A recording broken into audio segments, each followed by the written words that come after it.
Hi children, I am Pravinder Singh and I am PGT English in Lala Jagdish Prasad, Saraswati Vidya Mandir, Jansat Road, Muzaffarnagar. And I am going to teach you the very first lesson of the book Hornbill, NCERT text syllabus. And the very first lesson is The Portrait of a Lady by Khushwant Singh. Khushwant Singh is an Indian writer, and we will come to know something about him. Khushwant Singh was born in Hadali, Pakistan in 1915.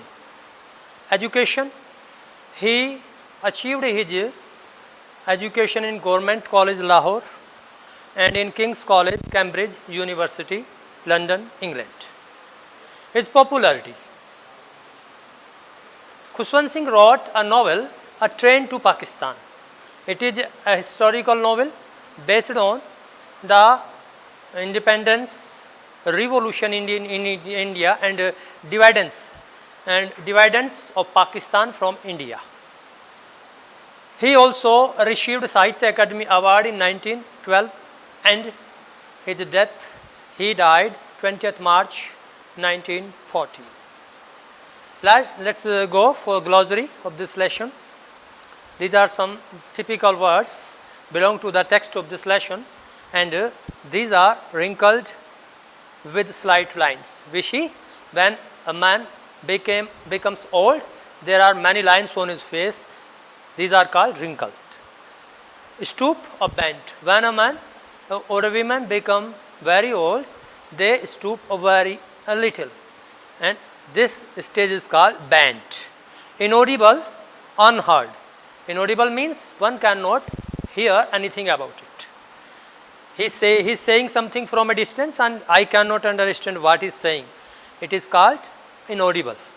Monotonous, dull. Tiny or very small. Scriptures, the sacred writing. These writings, you can see these writings when you go in the temple and inside the wall, you can see a lot of scriptures there. Levitt, crude and offensive person.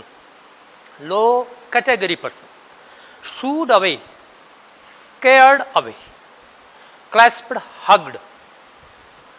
As we meet after a long time, we clasped each other.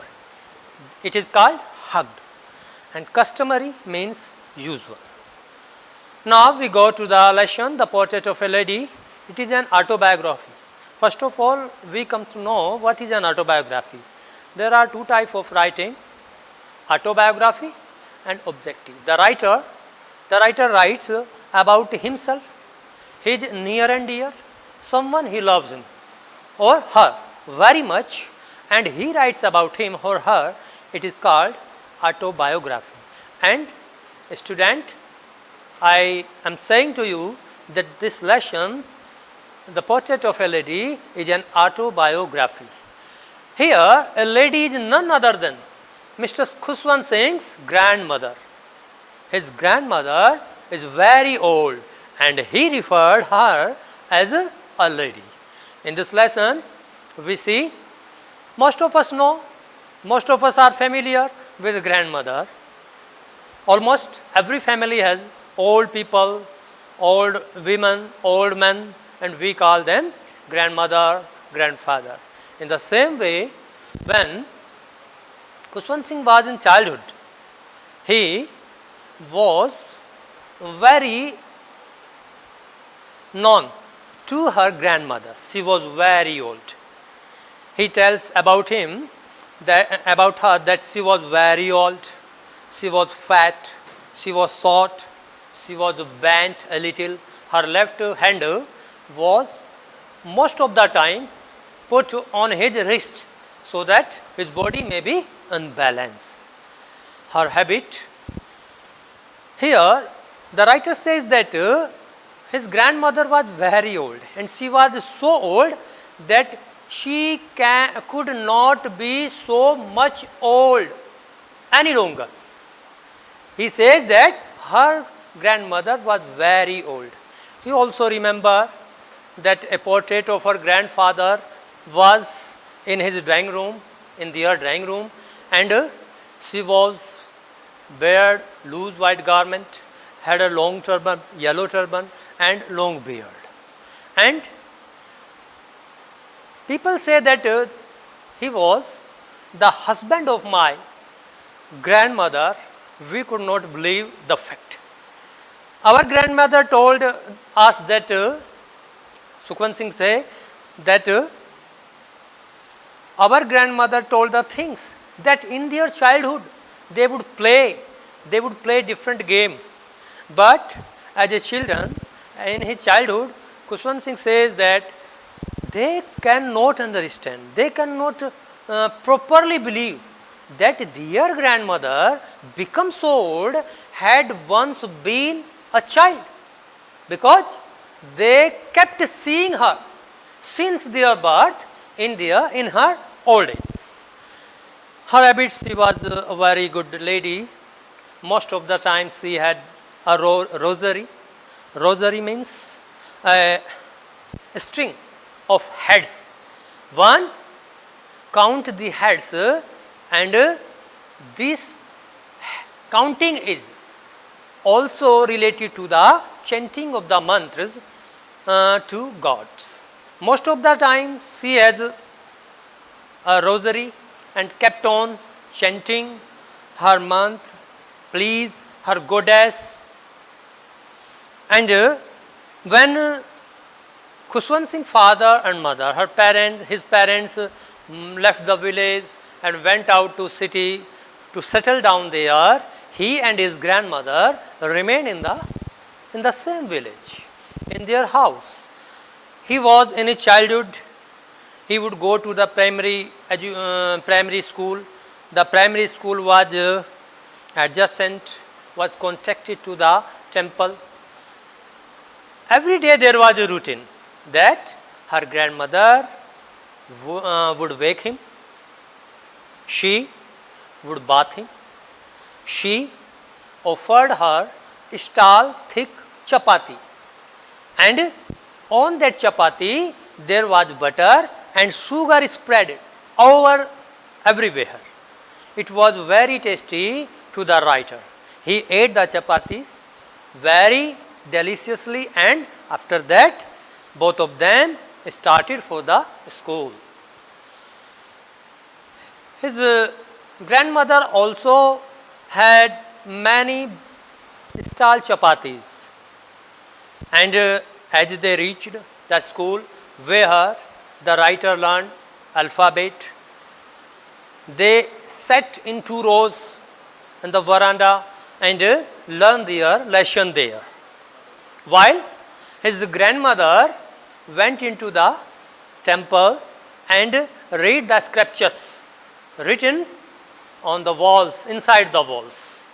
And as the lesson is over, the school is over, both of them returned their home. On the way, they met a lot of dogs, and her grandmother would give the chapatis to those dogs, and those dogs began to fight with each other. They would grovel to take the breakfast, and it is not, they also remained behind them, and even they reached their home when they reached their village. Such was Khushwant Singh's life in his childhood. As his parents settled down properly, they adjusted very well.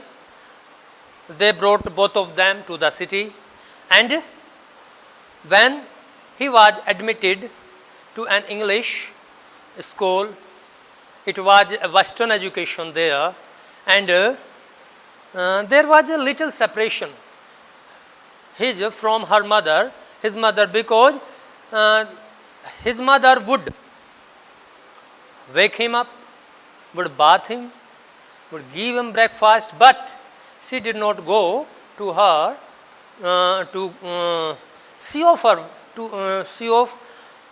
to his school, because the school van was at the gate and he would climb in it, and after that he went to his school.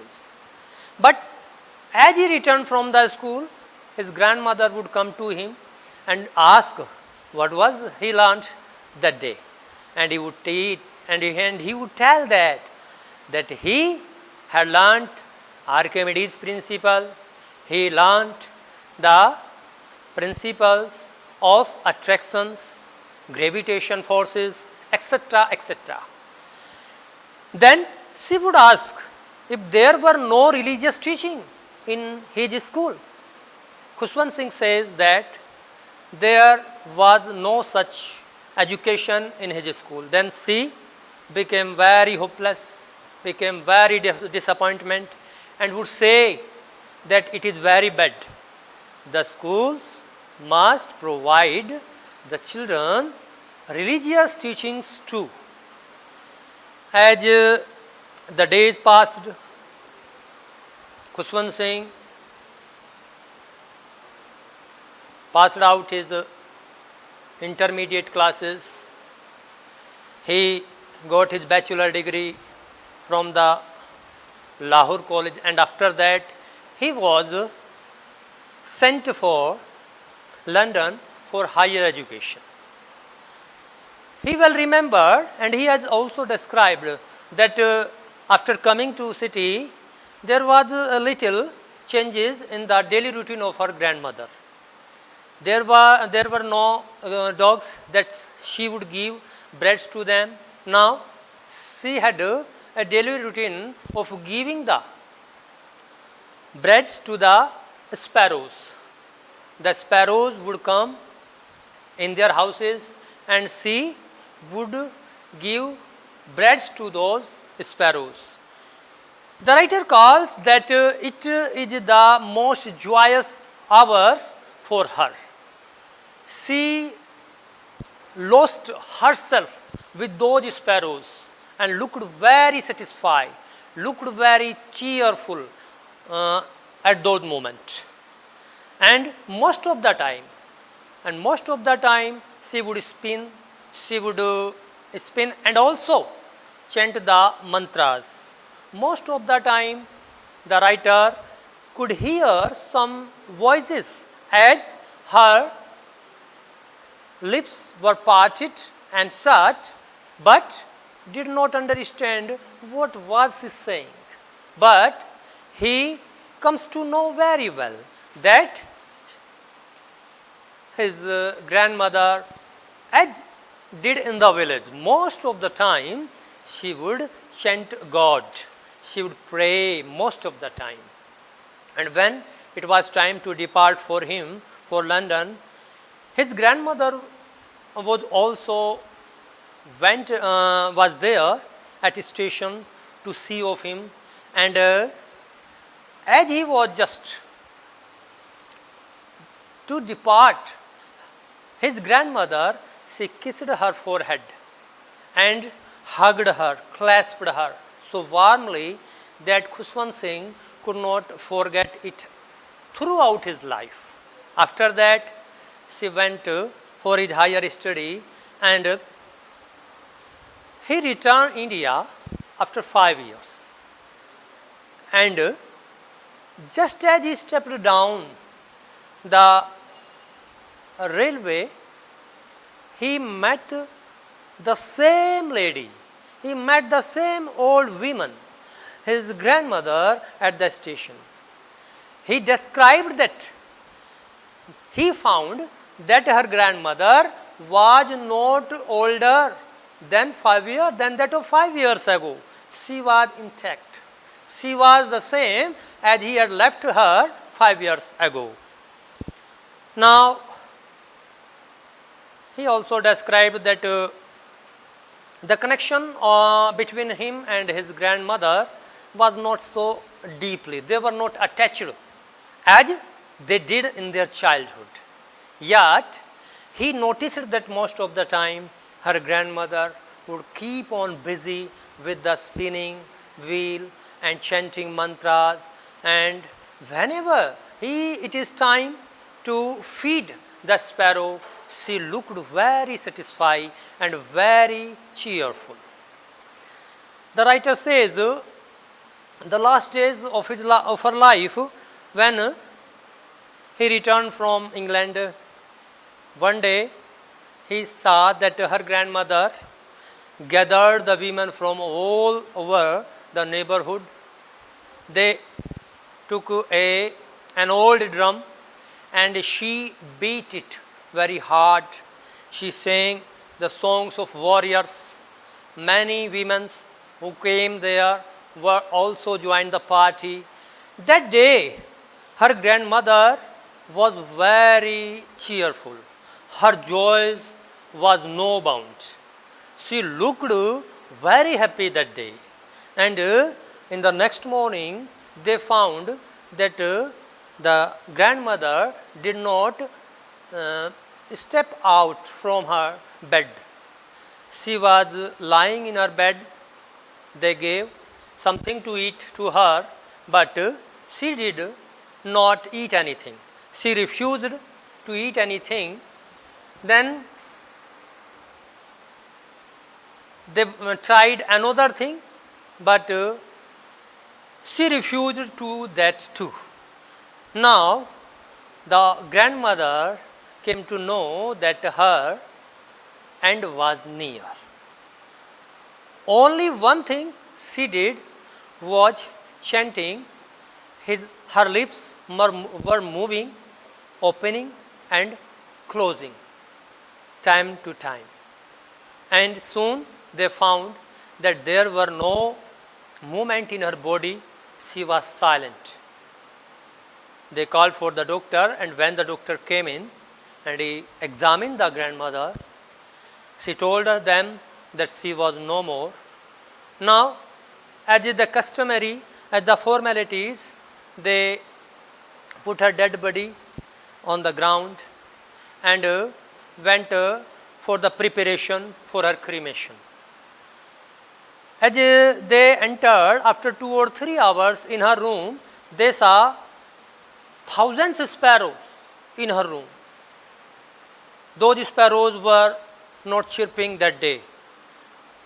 They were all sitting silently as if they were participating the sorrows of my grandmother, of his grandmother.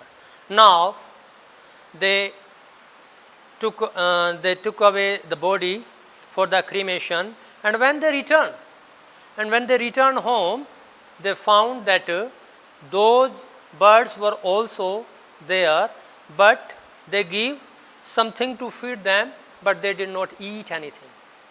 And after that, the writer says that after that very day, they did not see any sparrow in their house. It means that she was very close to those sparrows. That is all.